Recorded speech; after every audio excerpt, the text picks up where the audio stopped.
Hi, and welcome to my sci-fi, fantasy, and horror short fiction roundup for June 2021. So it contains a bunch of stories that I read and loved in June. If you want to read it rather than just listen, you can find it at Maria's Reading, which is my blog, my book blog, and there's a link in the description. And I'm going to dive right in because there's a lot of stories here. My first pick, which is actually probably the last story that I read in June, is To Rest and to Create by L.A. Knight and Faya number 19. Knight's story delves deep into real-world problems about accommodations for disabled people and employment. It's about living and making a living, and how problematic that can sometimes be if you are disabled and autistic. This is also truly and legitimately a feel-good story, as in, this story made me feel good when I read it. Now, in the everyday world of this story, there are doorways to be found to other worlds, but the process of finding one and going to those other worlds has been, well, sort of regulated by the government until it's not easily accessible for everyone. And if you miss your opportunity when you're young, if a door doesn't appear for you, well, then you might feel like it's too late because you're too old. It's never going to happen, and you're doomed to struggle through as best you can. But as the story suggests, maybe there is hope.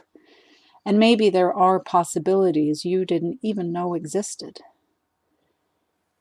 My personal opinion is that if you're feeling down, this story might just make your day a whole lot better. It's the story from the sound and color themed issue of Faya, and as it turns out, sound and color play a very vital role in the story and how it ends. My next story pick is SPF by Justine Tu in Reckoning magazine. Now, this is a story about the impact of climate change on the world and on people, but it's wrapped up in this story about relationships, maybe even about love. Danny and Hugo are on again, off again, maybe happening, maybe not, as a couple. And there are so many things about Hugo that drive Danny nuts, including how he seems unable to allow death and tragedy to really touch him, just as he seems unable to admit, even to himself, that climate change is having a serious and terrible impact on people's lives. This is a quietly powerful story with so much complexity beneath the surface. My next story pick is How to Become a Witch Queen by Theodora Goss in Lightspeed. It was originally published in the anthology Hex Life. I'm going to read a quote from the story first. After the funeral services are over, you return to your rooms in the castle, escorted by your ladies in waiting. As you walk down a corridor, you pass the chamber where your own coffin, the one made of glass, is displayed. Visitors are allowed to see it Mondays through Thursdays from 9 in the morning until 4 in the afternoon, along with other national treasures. Now, what is there to say about this magnificent story except wow?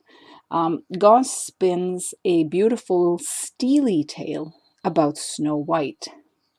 Snow White as the widowed queen, the mother of several children, the strong and capable woman who has spent her life in the shadow of the fairy tale she became part of as a child, and who has also spent most of her life being quiet in order to avoid strife and struggle. But once her husband, the king, dies, she seizes the chance to make herself anew, and this is a must-read in my opinion. My next story pick is Empty Houses by Caspian Gray in Nightmare. And I'm going to read a quote from this one too.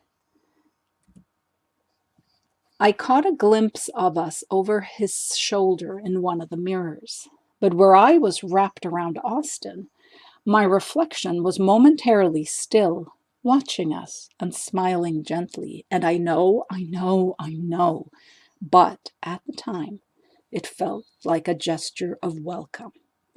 Now, I love stories about mirrors, and it's one of those horror tropes I found both fascinating and creepy as heck, almost no matter what the context. And this story uses mirrors and the idea of a haunted house perfectly, while also skewing the tale until it becomes something different than I might have expected as I started reading. Next up is As I Wait for the Killing Blow by M. Shaw in Fireside. And I have to read the quote from the beginning of this story because I love it so much. My first feathers came in just a few days after my granddaughter Seema was born. Black as a raven's, but that doesn't mean much in the beginning. So this Shaw story is it's this fierce and wondrous tale as it imagines a world where grandparents turn into monsters after their grandchildren are born. And tradition says that once a grandchild comes of age, they must hunt down the monster, their grandparent, and slay it or be slain by it. But what seems brutal and terrible is, in this world, cherished as a rite of passage. And yet, what happens between monster and monster hunter does not always go according to plan or stated tradition. Now, I love the way this story deals with family relationships, odd as it may seem. And I love the way Shaw twists the tale in the telling. My next story pick is The Middening by Alison Shaw in Fireside. I love this story. It's a wrenching, intense story about two friends growing up in a small community. It's also a story about the lure and power of the ocean and about the pool they escape to together. Mary and Kylie sometimes talk about a horse appearing near the pool, the knuckle levy. I hope I pronounced that correctly. Both Mary and Kylie have thoughts and dreams about getting away from the community, but when one of them finally leaves, it doesn't happen the way either of them might have thought or wanted. There's a deep sense of grimness to this story, but it's also a love story, and I adore every bit of it. My next story pick is Machine Learning by Sylvia Heike in Stupefying Stories. This is a microfiction. It's very, very short. It's tiny, it's perfect, and it packs a real punch. I love flash and microfiction so much, and I'm always amazed at how much emotion and nuance and depth can be contained into a very small story, such as this one. My next story pick is Final Warnings in Open Fields by Xander Odell in Daily SF.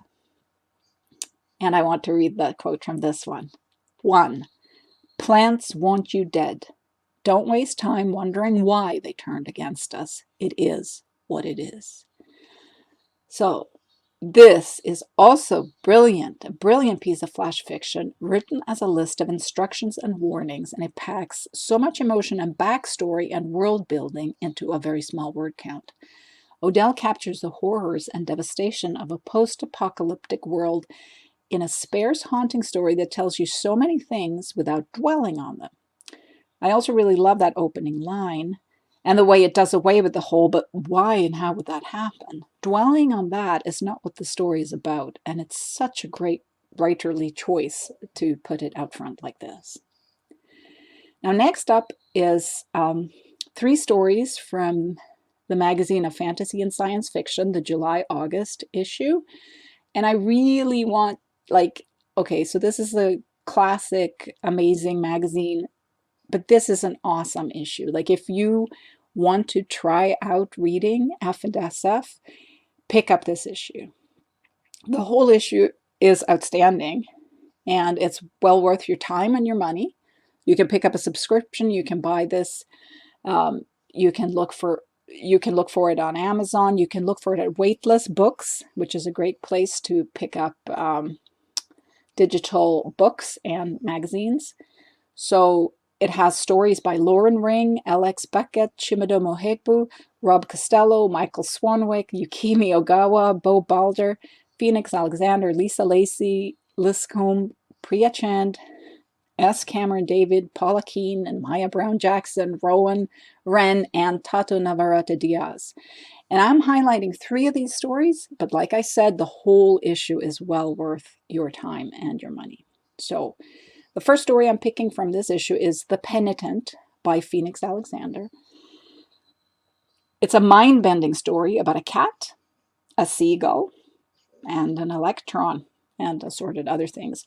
It's also a tale about the value of each life in the grand scheme of the world and the universe. It's about love and wrongs to be righted, and it has one of the trippiest shape-shifting scenes and multiple points of view scenes I've encountered in a story.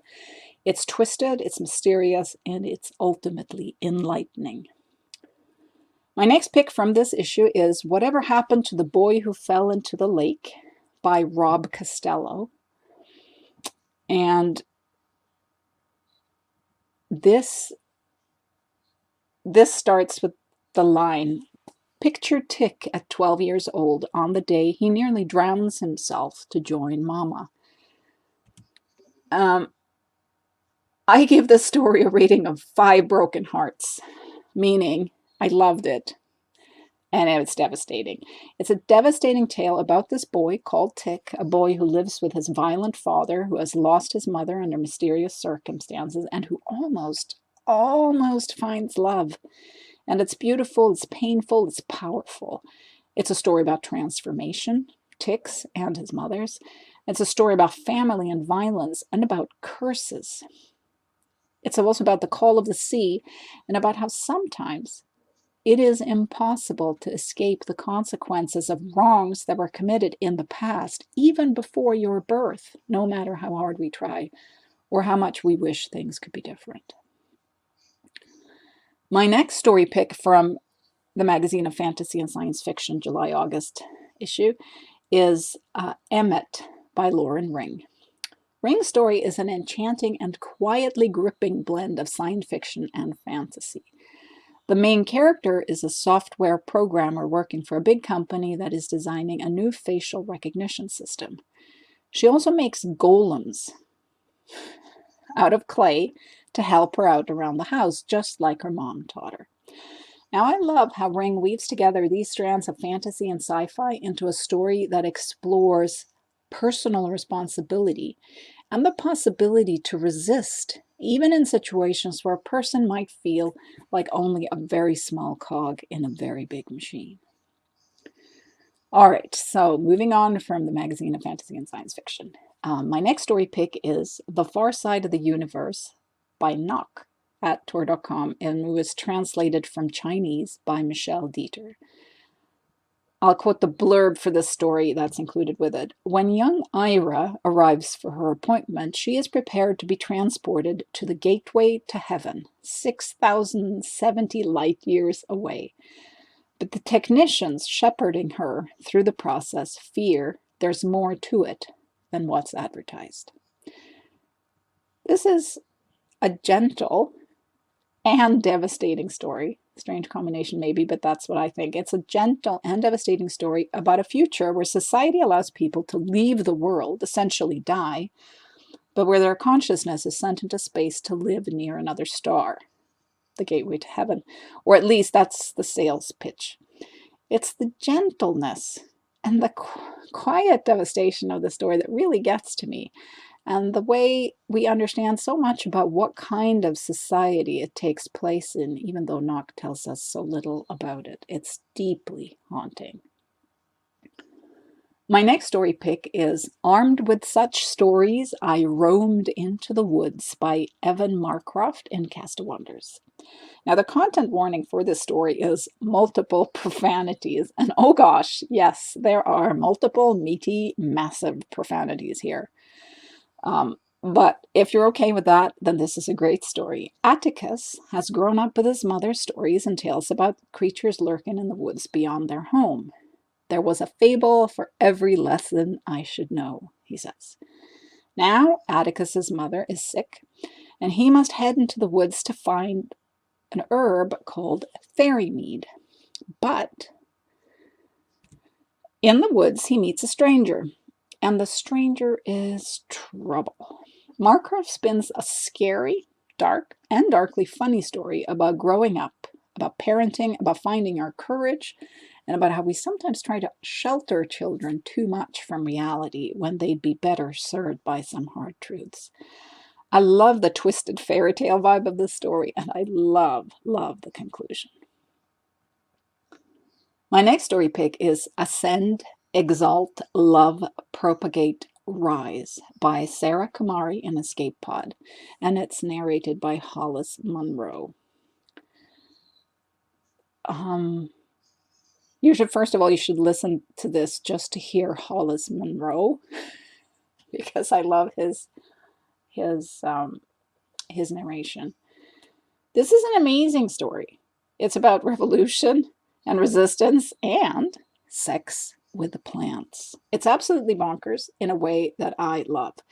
Gihanni is trying to start a revolution by causing the downfall of the Everreach Company. He is doing this by participating in the drug-fueled and ecstatic, quite literally, pollination event that involves a planet-encompassing plant called Mother Elethra.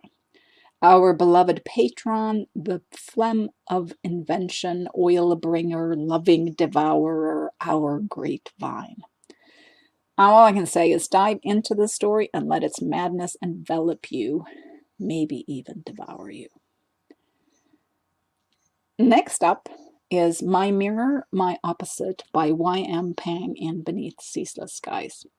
Fairy tale retellings and reimagined fairy tales is very much my jam, and this is an exquisite and powerful reframing of The Little Mermaid. Here, the main character is the prince, not the mermaid, and his desire, or obsession really, to join the sea. There's a lot of magic in the story, and yet it is so firmly rooted in the real world, a world where abuse and trauma is inescapable for the prince. To quote the story, sometimes when I stood on tiptoes and peered through my bedroom window at the water, I wanted the sea to sweep past rock and sand and reach where I stood, to drown my world in blue and carry me away on its waves. And when the fish girl and the prince meet in this story, nothing goes the way the fairy tale said. My next story pick is Welcome Karate by Sarah Saab in The Dark. This story has haunted my thoughts since I read it. Jock is back in her old hometown after years away, and she is buying a gym to set up a martial arts studio.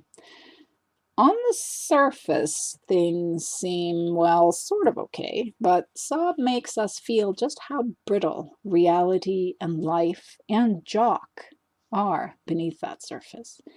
When she meets old acquaintances, you can feel Jock's hold on herself and her own past start to crack. And once she's back in the gym, trying to open the locked doors to the pool area, the revelation of what's inside seems both unavoidable and so thoroughly surreal. Next up is The Chicken House by Jenny Fried in Strange Horizons. And it starts out with the line, "Today I will tell you that sleep was a boy. It's easier that way." This is a gloriously strange and heart-piercing story about Sleep, who lives on a property where there are 3 buildings, a farmhouse, a tractor shed, and a chicken house. There's a new awful smell in the farmhouse where Sleep lives, and Sleep is afraid of the chicken house for reasons he can't quite articulate. The tractor shed, where the tractor sleeps, holds memories of Sleep's dad. There's a red dress made of feathers in that shed too, but Sleep doesn't know who it belongs to. But he can't stop thinking about it. Fried's unsettling yet gentle story has the feel and rhythm of a fairy tale, and there's a curse and a transformation at its heart. Next up, and my last pick for this month, is Scoria by Lisa Wimakor in Strange Horizons. This is a subtle and lovely story about Scoria, who is exiled from her community for not being productive enough. Mostly it seems that the council of her community, the people that exile her, they don't know what to make of her, how to make her fit into their society and their notions of what and who she should be. However, exile turns out to be not so bad after all, and Scoria finds a place to belong instead of wilderness and loneliness. There's such a wonderful, soft vibe to the story, and it has so much to say about creativity and art and relationships and about finding a place to belong. So that was all my picks for June. Thanks so much for listening, and I will hopefully see you next month, if you want to listen then. Thank you.